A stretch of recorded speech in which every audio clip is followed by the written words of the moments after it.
Hi, everyone. Welcome to First Air. Hey, Kevin Hansen, how are you today? Hey, George, I'm doing good and want to welcome everyone to episode 2 of First Air. Wow. I can't believe episode 2 is here. I know. It's pretty exciting, and especially exciting today because we are joined by Eric Kastango, who many recognize as one of the earliest national advocates for advancing sterile compounding, starting with this more guideline-driven practice towards these enforceable patient safety standards, including delivering one of the profession's early education programs on USP 797 shortly after its release in 2004.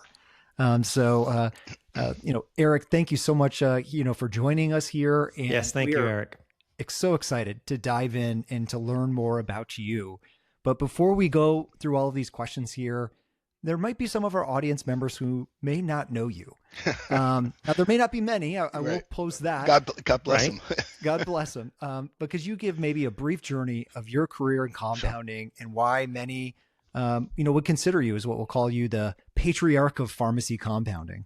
Yeah, well, that's a lofty title, but thank you, Kevin and George. Honored to be here. I love this concept of a podcast.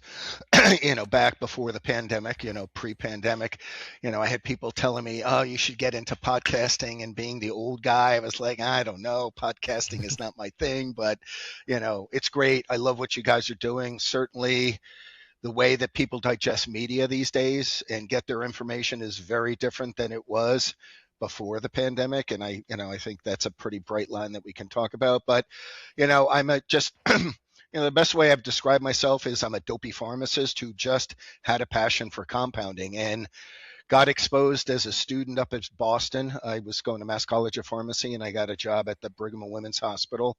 So I had like one of the best training grounds that I could ever have, unit dose, decentralized pharmacy, satellite pharmacies, outpatient clinic. And then the last part of my 3-year time while I was in school was running the IV room from 5 to 9.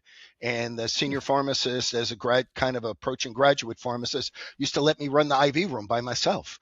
And, these are in the days. So now you have to understand the time frame, 1980s. So this predates the ASHP guidelines.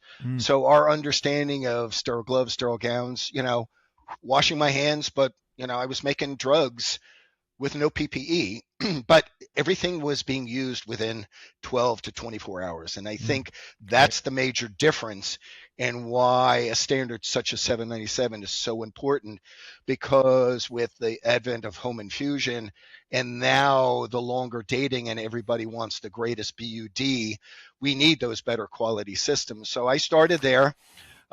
Moved from Massachusetts to New Jersey, got a job in a hospital pharmacy. New Jersey pharmacy practice was behind the times. They weren't even on unit dose. That's back in the day when we went from bulk bottle filling on the units to unit dose and starting IV rooms. And there was a home infusion company that hired me in 1984, a year after college. And we were doing high-risk TPN compounding. I mean, all of our parenteral nutrition was made from all of the amino acids, powdered dextrose. I was making my own trace elements. We were doing bubble point. We were doing LAL. Wow. So this is in the 80s. So I got a chance to see what right looked like, or what I was told right looked like. And my career really focused on all of those days in the 80s, mid to late 80s on home infusion. I was one of the first pharmacists to dispense growth hormone, Protropin, back in the days. Should have bought that stock, but saw all of the blood products come out. Should have bought that stock too, but don't matter anymore. And then got laid off a couple times, believe it or not. And I got hired by Baxter Compass in 1993 when the outsourcing business was just starting. And it all started with parenteral nutrition. And a lot of it was driven by the sales of nutrition solutions, right? So you had Abbott, you had Braun, you had, which was McGaw at the time, and you had Baxter. right? And so where the profit was on TPN, and you guys probably know this, was in the sale of the amino acids. But a lot of the hospitals were now starting to implement central, right, IV ad services.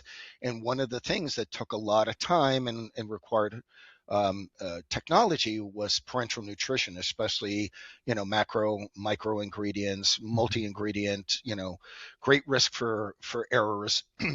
And so we started outsourcing patient-specific parenteral nutrition.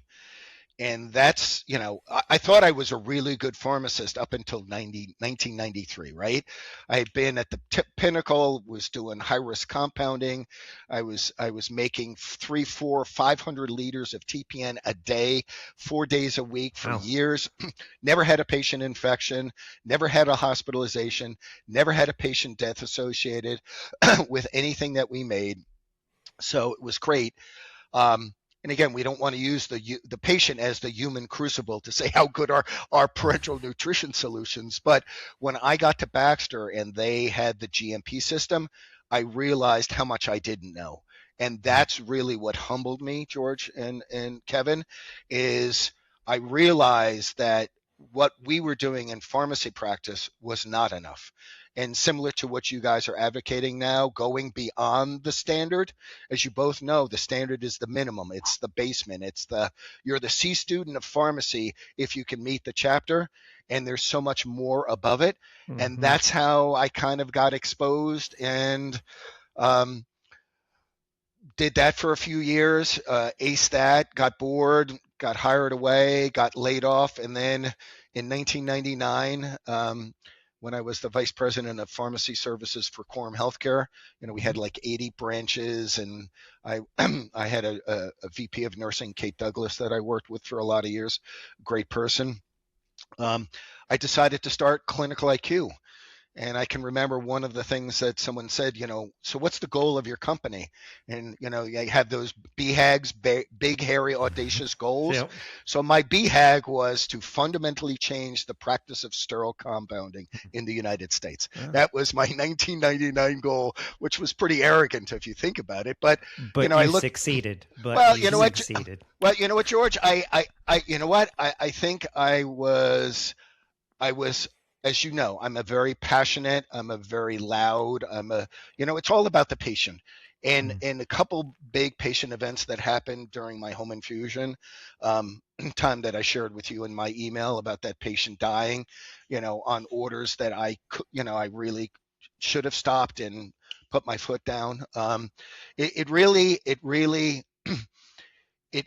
triggered a gene in me, or triggered a reaction in me that said, what we're doing is not good enough, and we can be better and we can do better. And especially after working for Baxter, and, I need to give a shout out to Peggy Bernardo and Lynn Dressler and all of the folks at Baxter who taught me GMP.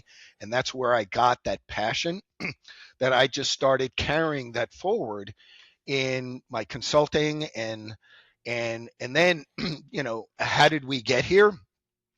During all of the, the 70s and the 80s, as you look at case studies and peer-reviewed journals, you'll see that there were reports of patient deaths, TPN deaths associated with contamination, mostly. We also had, wrong drug, wrong dose, a lot of those types of events. But there were things that we could prevent, right? Preventable events based on our behavior in the clean room while we were preparing that whatever it was, that injectable, that we weren't doing it good enough. And there was a lot of voodoo BS science that was being, introduced, like pyrogens. You can rinse pyrogens away with hot water. And that's true, but only if it's controlled hot water for a controlled period of time, not some knucklehead in the pharmacy pouring, boiling water over your vials and calling it pyrogen free. I mean, we had no command and control systems. And, I started, and there was a lot of hearings in the early 2000s with the FDA and the FDA started getting very vocal. And this is where they communicated with USP and other state boards of pharmacy, where they're saying, what's out there is not good enough. ASHP guidelines got published in 1993. It was great. But the surveys that ASHP did year after year after that showed that nobody was following them. That's we right. weren't washing our hands. We weren't gowning. We weren't cleaning. We didn't have clean rooms. Would have supply HEPA filters and low wall returns.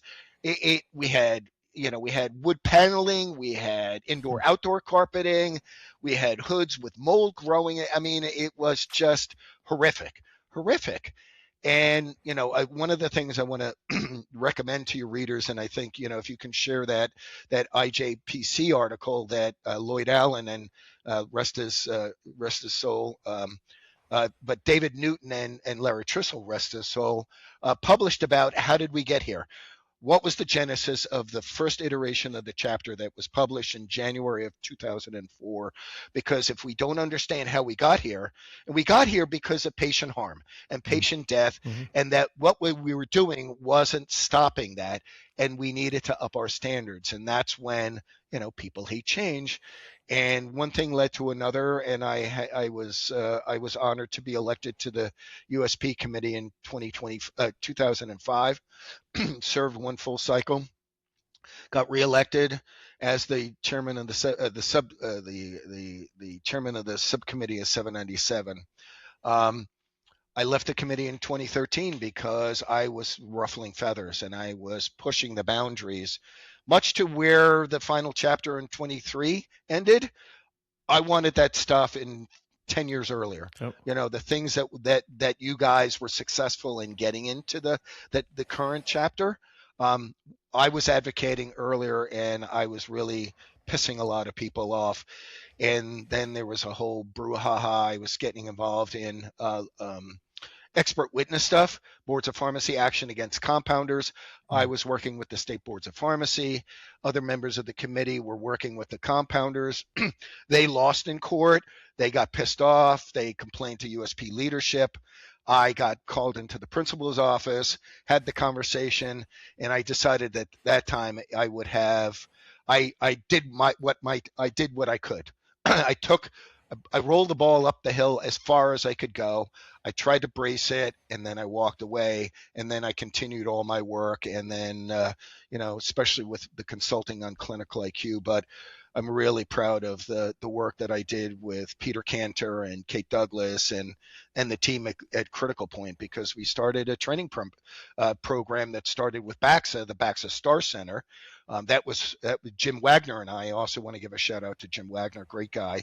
And we created this Star Center curriculum, which then became the Critical Point boot camp, which then became everybody else's boot camp. And we, by the time we were finished, I think we issued like 1 million hours of CE in 2020, and we had representatives from every board of pharmacy get trained by us. We had Canadian provinces. We had 5 or 6 inspectors from the Canadian provinces.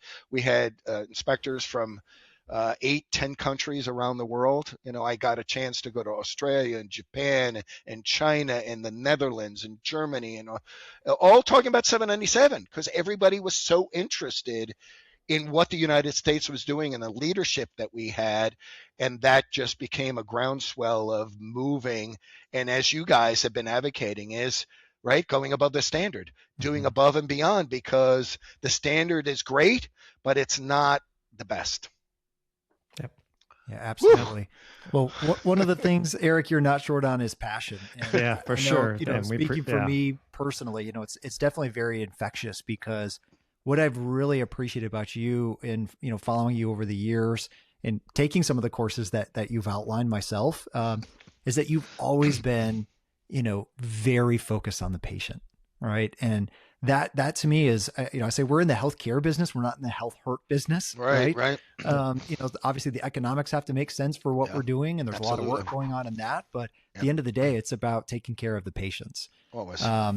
So if we want to rewind really quick, Sure.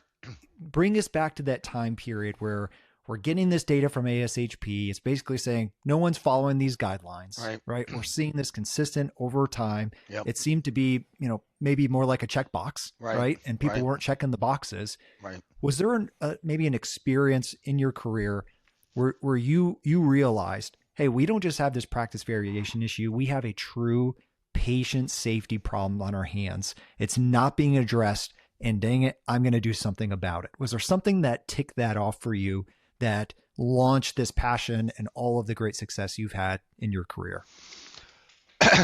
Great question, Kevin. I think, I got involved early on, because of my passion for safety. I got involved to speak at a conference for PCCA in 2001, I think, in Houston. And my thing was about patient safety. It was about compounding errors. Just because, no one was recording them, right? We have no database. Right. Many states continue not to require any adverse drug reaction or, ADE reporting of sterile compounding related events. The FDA has struggled to get their hands around it, the state boards of pharmacy. So I was at this conference and I was talking about this, and people started standing up and saying, well, I've had an error, and I've had an error, and I've harmed a patient. I felt like I was like at an AA meeting where hi, my name is so-and-so, right? And I've been drinking for, but I'm now sober. But I just, I was like, not that I've ever been to an AA meeting, but I understand what happens there. And I was like, holy mackerel, this is like, and then, and George, you're from South Carolina. One weekend I'm out camping with my son's Boy Scouts, right? We're doing I know where you're going. Right, Boy Scout weekend. And I get a call from a pharmacy owner in Spartanburg, South Carolina, Ray Burns, and he says, I have a problem. I have the FDA here.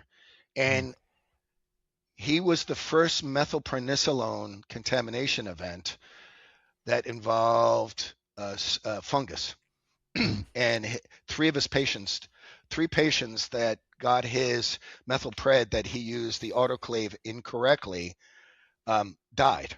And so I fly down to South Carolina on Monday morning, and I'm sitting now. This is 2001. I'm still like green behind the ears.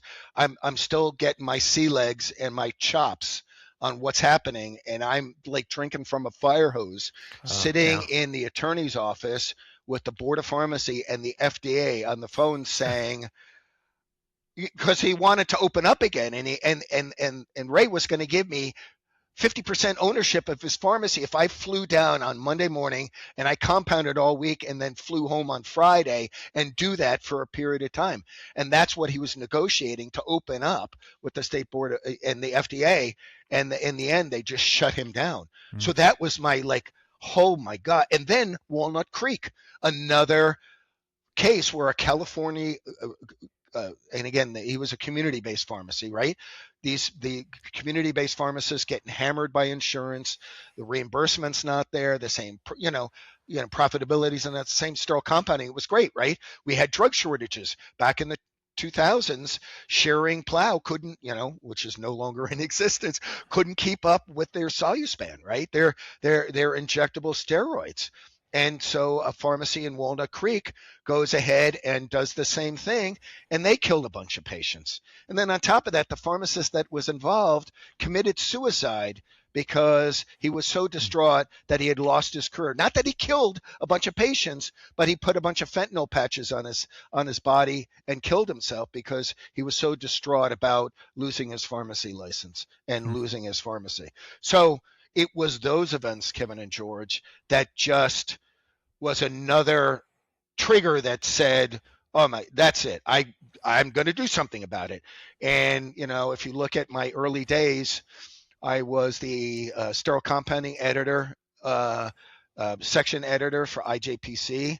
I was ASHP's guy from 2000 to 2008 when then Patty took over. Way I went, and in 2005 I started Critical Point, and we grew that into a company that was acquirable in 2020, and and that gave me a 5-year non-compete and kind of ended my reign of terror, so to speak, but my reign of passion. But God bless you guys, and thanks for picking up the banner. But so sorry, long-winded, bloviating, monologuing. just like you said, Kevin, those two events, 2000s, early 2000s, and then simultaneously seeing what the FDA and the USP was, and then all of a sudden seeing the draft form of the first version of 797 back in the fall of 2003, and it was like, oh my God, it's here. And that I just saw the opportunity, because I love to teach and I love to write. I've written over 100 articles and hundreds and hundreds of presentations, and I figured, what people, the thing that I learned from Baxter, George and Kevin, was no one knew what right looked like, right? I heard the Olympic bobsled coach, I was watching Jason Kelsey, do the bobsledding and what he had to do. And he said, we bring you here to Colorado to show you what right looks like. And I said, that's it. No one in pharmacy knows what right looks like. I saw right, according to Baxter, in the GMPs. And I saw that they were just 797 taken to the next level. And I'm like, we can do this. We can do this easily. I did it. Knucklehead Eric can do this with his team of, I had a welder, I had a dental technician.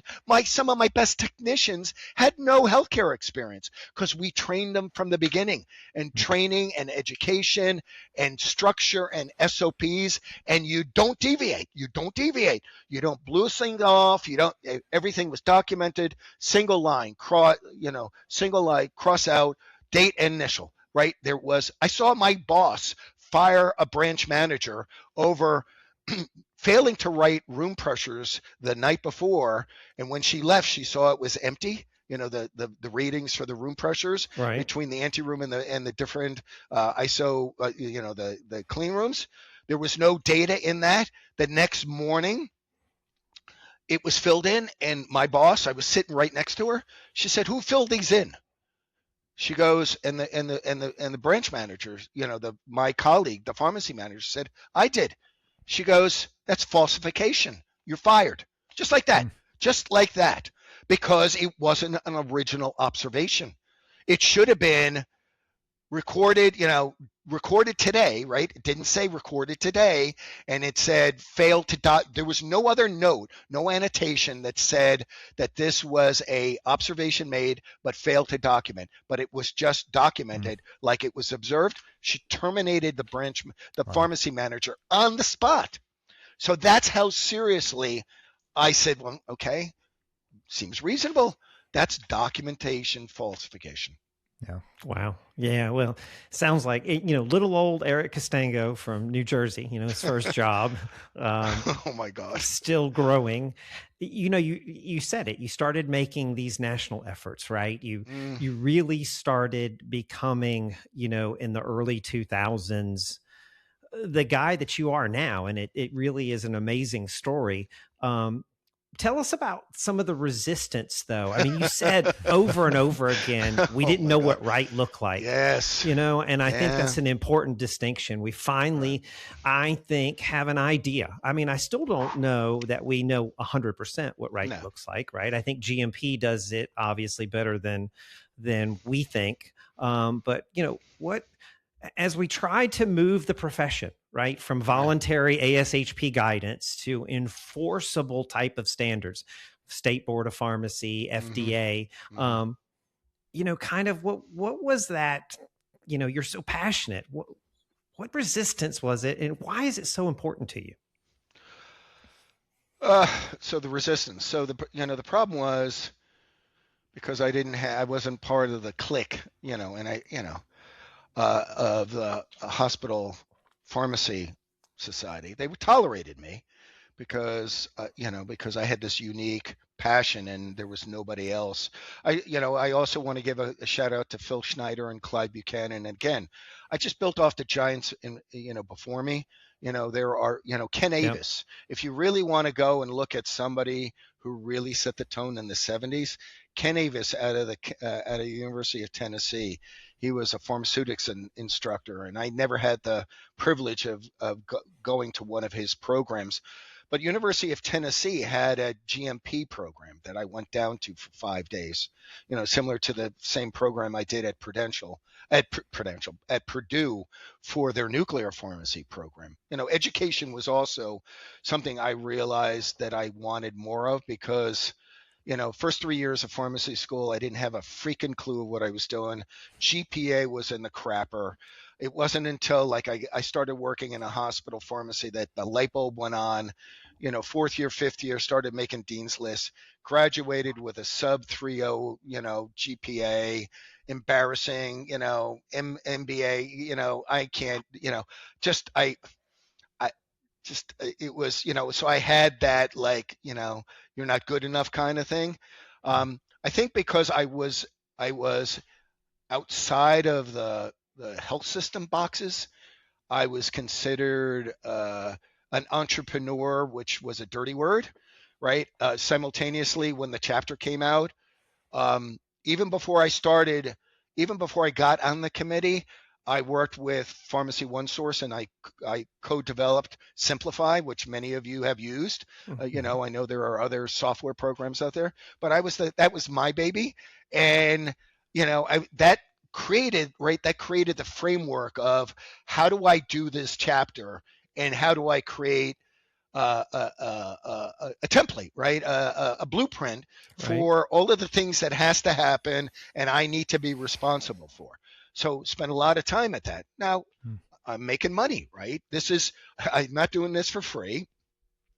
And there was a period of time, George and Kevin, the 2008, for the first revision of the chapter, when we were talking about environmental monitoring, a good component of Simplify was all of the EM, right? That was, you get to record, I would lay out your sample plan for you, and then we'd set up the limits, and you just have to do the sampling. It's not more than just do the sampling. There's a lot to it.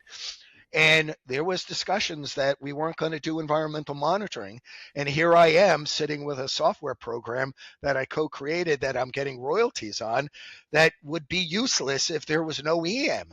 And I was willing to fall on my sword and say, for the greater good, if this is where the committee is going, but it wasn't the right direction. We know that wasn't the right direction, right? Because we were doing nothing in terms of true EM the way we should have done it from the beginning. So, the resistance was that, George, because I'm an entrepreneur. And so everybody will say I have this obscene conflict of interest when that couldn't be farther from the truth. I mean, it was there, but I managed it. And so all of this stuff is happening, Kevin and George, and the chip on my shoulder is getting bigger and bigger. And it's like, okay, come on, I'm ready. Let's do it. I have the energy. And you know what?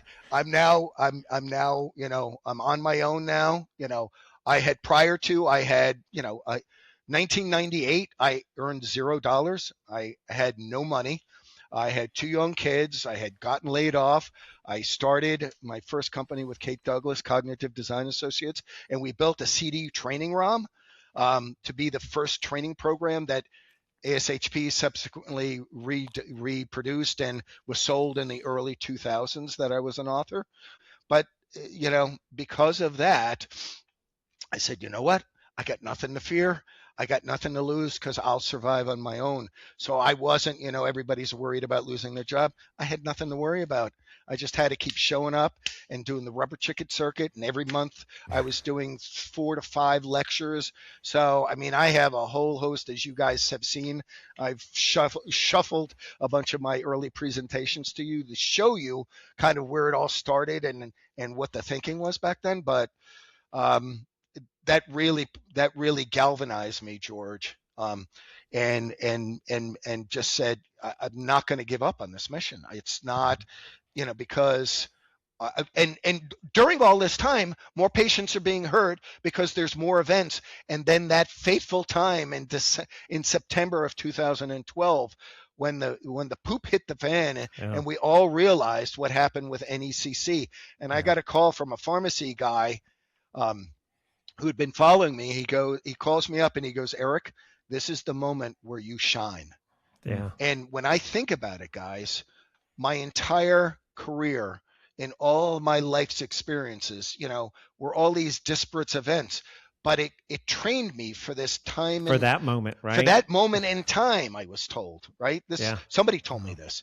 For that moment in time to happen, and I got hired by the DOJ to be one of their principal expert witnesses against Cadden and Chin. And it was funny, real quick story. The prosecutors, the DOJ prosecutors, the assistant attorney general said to me, you're going to be accused of, only wanting to testify because it will make you famous. And I said, I'm already famous, so it doesn't matter, matter, right? So I already have, by this time I already have like 50, 80 articles, hundreds of presentations, So I was like, that's not why I'm doing this.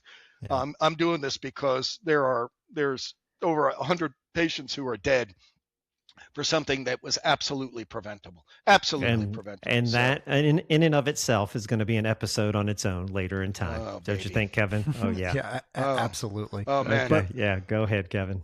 I was just going to say, as you're talking through that, Eric, is just, the word that kept popping in my mind is just perseverance of all this resistance that you've, received throughout the process. But you fast forwarded through NECC and, you were ready for that time. It's an observation that I've made is more so in this industry, maybe than others, is we don't see radical change until people get hurt or killed. Always. Right. Right. And in fact, when we're in a period where that's not occurring, or at least at that grandiose scale, like we saw, there is a visceral reaction to when I talk to people about implementing best practices, going beyond, or if I say CGMP to a 503A, setting, it's a 4-letter word. 4-letter word. It's a metaphor, and it's a visceral type of reaction. And I am very much connected with you is that we need to be, we need to learn from the past, right? But we need to take proactive action before, people really get harmed. Right. And I was reading this book the other day, and it was talking about the cycle of when we have these massive hurricane events. Right. Right. And people are like, oh, well, why is everyone building back, these cities in these areas that have gotten harmed so much? And you think about how long it takes in between these hurricane, these events, is it actually goes through another generation that they've never been exposed to what that looks like. Yeah. They forget. Right. And that to me has me concerned about NECC as we get further and further away.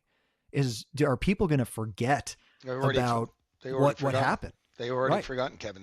That was my fear. We're lucky that we haven't had an event such as NECC since. And I think part of it is it hasn't happened because the standards where they are today and the enforcement and especially, I think that the thing that I really, we realized early on is that if you really wanted to affect people's behavior, you have to affect who's watching. People respect what other people inspect. And the problem was state boards of pharmacy were not inspecting. We offered, so Critical Point back in the day, we had our 30 hours of CE, web-based CE, and it was great. Helped create it. There were lots of great authors, and we had Patty Keenly, and we had Kate Douglas, and we had Abby, and we had a lot of different authors. And that's the one thing that we decided with Critical Point is that it wasn't going to be about Eric. It was going to be about experts, and it was going to be about the science, and it was going to be about what right is. We were talking about perseverance is state boards of pharmacy. Is that we started training the state boards of pharmacy because we realized, and we did it for free. We offered, they could come to us. All you had to do was pay for your expenses. We would do this for free. And then, they help subsidize it a little to help underwrite our cost. But we trained every state boards of pharmacy. When they start to go in and hold people accountable, that's when people, right? Joint Commission. Nobody adopted 797, Kevin and George, until Joint Commission cared, right? Wow. Because there's so many other priorities. And I think the reason that people are are cringing when you talk about best practice is because they look at it as an overlay to what they're doing, as opposed to a re-engineering of doing it right the first time. You have to do it. You have to spend an inordinate amount of energy to do it anyway, and you're doing it wrong. So why not spend that energy doing it the right way? Right. But don't layer your bad ways with the new regs, because they're inherently in conflict, and nobody. I think, and this is why the training became so important, is because you got to know the why behind the what. We were one of the first people that said you got to know why you're doing this. I used to say to people, if I don't understand why I have to do this, I'm going to be the most belligerent SOB that you have ever seen until you tell me the why. Once I know why, then I'm like, okay, now I get it. Okay. Nobody is explaining to staff why this is so important, right? Michael Cohen said, right? You said it. Unless it happens to, unless, you know, the events that happen to other people, the people don't think it applies to them because it hasn't happened to them. They have no sense of, and the thing about it, George and Kevin, is that my career, I got exposed to, you know, the last count was 9 major patient safety events that had to do with compounding, where either I was a consultant to the CDC or the FDA on them. The big home infusion company down in Alabama that made high-risk TPN, and they killed 9 patients because they allow the solution to sit around for 3 days pre-filtration, and then and the bioburden got so bad that the serratia got through the 0.22 micron filter. That's the other thing, is that people think that a 0.22 micron filter is the end-all be-all. You can get bugs to go through them. That's the thing that was mind-blowing. That case, just like, are you kidding me? So every day I'm surrounded by smarter people, and I'm feeling this big, and I'm like, how did I get in this room? You know, why? But you know what? Okay, drink from the fire hose. You know, knowledge. I'll go back to school. I'll go to UT's program. I'll go to Purdue's program. I got to understand nuclear pharmacy. You start realizing that unless you understand the basis of why you have to do what you have to do, people hate change. People fundamentally hate change. Right? There was a quote from Schopenhauer, the German philosopher, right? Any change, first it's violently opposed, then it's ridiculed, and then it's considered self-evident. So where are we? We're somewhere in we're past the violently opposed. We're kind of, it's still being ridiculed, and it's, for many people, some people, it's self-evident, right? It's amazing. And it is leadership. You know, I mentioned that in our previous episode. I think leadership in compounding in many organizations is lacking. Oh yeah. And is really key. It's hard. But then really focusing on building that quality culture, right? All the way down to the front line and up, is everyone needs to be participating in, you know, the quality, not just not just the quality department. You know, everyone needs to be doing that. So Eric, as we think now, we've spent a lot of time thinking in the past. Yeah. Let's focus on moving forward. Yeah. We would love to hear from you, thinking about stewardship and sterile compounding. What do we need to be thinking about in this next decade? We know that, you know, these preparations are going to get more complex. We know that we're moving more towards patient-specific types of therapies. Yeah. What does stewardship look like here in the next decade? Well, I think having a strong chapter. I think having a chapter that gives people good guidance based in science. You know, it takes leaders like yourselves who are on the committee, amongst others. It requires articles. It requires lectures. It's the educational experience. The thing, for my my 2 decades of where from 2000 to 2020, education was a cornerstone of everything I did. And I don't know. I'm kind of out of the loop. I'm not on the ASHB listservs anymore. A lot of that I just, I served my time, and I realized that I left it in good hands with people like you two and Abby Roth and others. I mean, there's a lot of passionate people, and hopefully I inspired some passion in those people to carry the banner forward. But it's, you know what it is, it's chronic vigilance. I mean, we've seen this, whether it's in aviation safety or food safety or anything. When we start to relax the rules and we don't have a strong leadership, and and especially now, I did not, back in my career, have a fraction of the problems that you guys had that you have now: drug shortages and reimbursement, and just the financial pressures. I think that the some of the core aspects of pharmacy services are not well understood or well respected. They're not looked as part of the core mission of the pharmacy. It's the thing I see is most pharmacy is get the drug out the door to the patient, and our goal is to get, which when you think about like unit dose and all these other systems pharmacy implements, it doesn't optimize where the nurse can expect to find the dose when the patient needs the dose at the prescribed time. It's not. A lot of the systems are not designed that way. And it's pharmacy centric. It's not nurse centric or patient centric. So I think that we, in the area of sterile compounding, because again, a lot of the earlier misunderstandings, George and Kevin, was we didn't have exposure to the incidence of patient harm. The chapter should stand on its own. You can know the chapter or you can know the chapter. I mean, you can understand the chapter and execute. And I don't think a lot of people still have read it. And it's not the easiest document, but I've been playing with AI a lot. You can create these cool summaries and briefing documents about what the chapter is, whether it's 797 or it's 21 CFR 211 or 503B guidance. And it helps you like put it all together. Takes out all the gobbledygook. But I think education, exposure, and I think it needs to be in the forefront. But there's so many shiny objects. There's so many spinning plates. But the people who work in the clean room need to understand, right? It's their mission from God, like the Blues Brothers. We're on a mission from God. Our mission from God is to keep patients safe. And, and just one quick story, before we wrap up. Both of my sons were affected by medical errors. My oldest son was very sick with an ESBL, multi-drug resistant infection in his gallbladder, and they put him on a cefazolin, like a cephalosporin, and he almost died.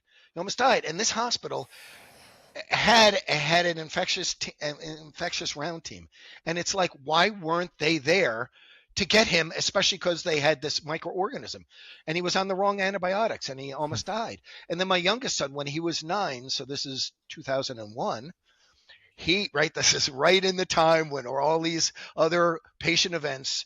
So my 9-year-old just gets diagnosed with diabetes, looks at me and says, "Dad, am I going to die?" And, no, Alex, you're not going to die. Goes into the hospital. He's ketotic, right? The resident who's starting his veins doesn't wash his hands, doesn't wear gloves, doesn't disinfect his insertion. I'm watching this, right? And I couldn't say a thing. I was like frozen. And my son said, "Are you okay, Dad?" Because I guess he saw the distress on my face of what this resident was doing in starting his IV. Now, my son survived that event. Right? Now that was just, okay, bad infection control. And then his first 2 doses of insulin were wrong. Now, no long-term effects. Both of my sons survived. But it made me realize how fragile, right? How fragile healthcare is.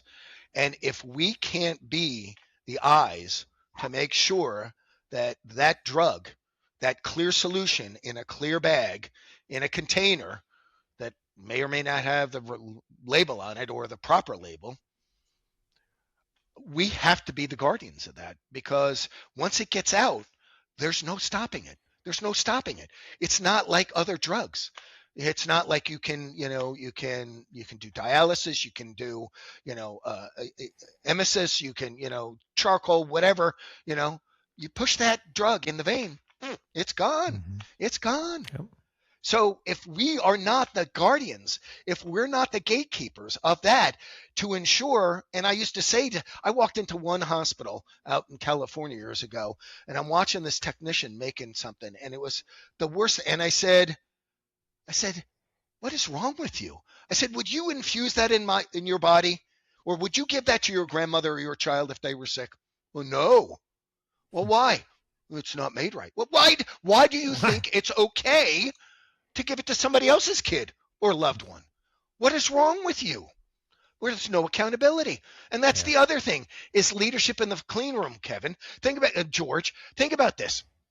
I hope to God, because I'm going to embarrass you if you don't have a pharmacy in the clean room. What do we always want to do in the earlies? We don't want a pharmacist in the clean room. What supervision? Can I use a camera and see? If you're not in there walking around, and if you haven't cleaned the clean room like I have for years, you don't understand the job. You don't understand the challenges. You don't understand the limitations. You don't understand. Said, if you want to be the best compounding pharmacist, you got to be the best compounding technician.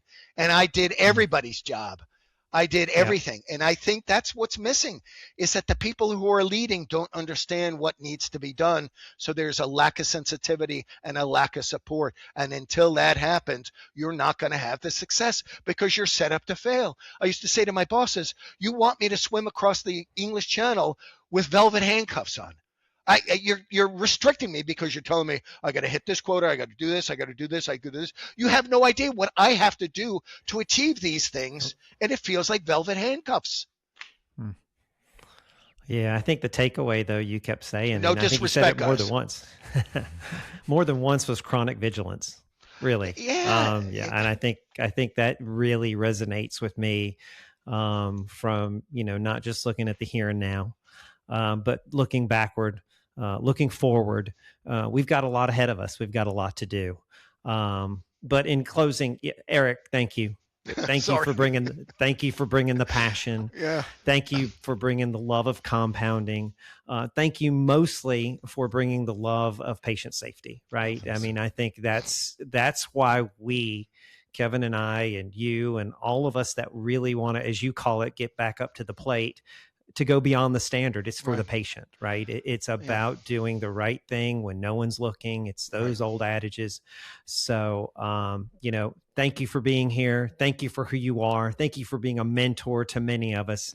And yes, I will say you are the patriarch of this in a lot of different ways. Listen, I'm poster boy who had the passion, who got lucky. Couldn't have been better. But that's one of my frustrations, is you got to know. You can't just manage from afar, especially when you don't understand the chapter.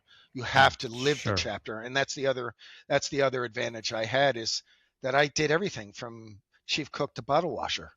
Yeah, excellent stuff. So, in closing, there's going to be, we talked about it. Eric talked about educational opportunities. Yes. I'll link some of those new ones that are coming up in the next few weeks, next months, in the show notes. So what we need from you as an audience is, like us, subscribe, share it with your colleagues. Please do. Share this episode, share our LinkedIn page with your colleagues.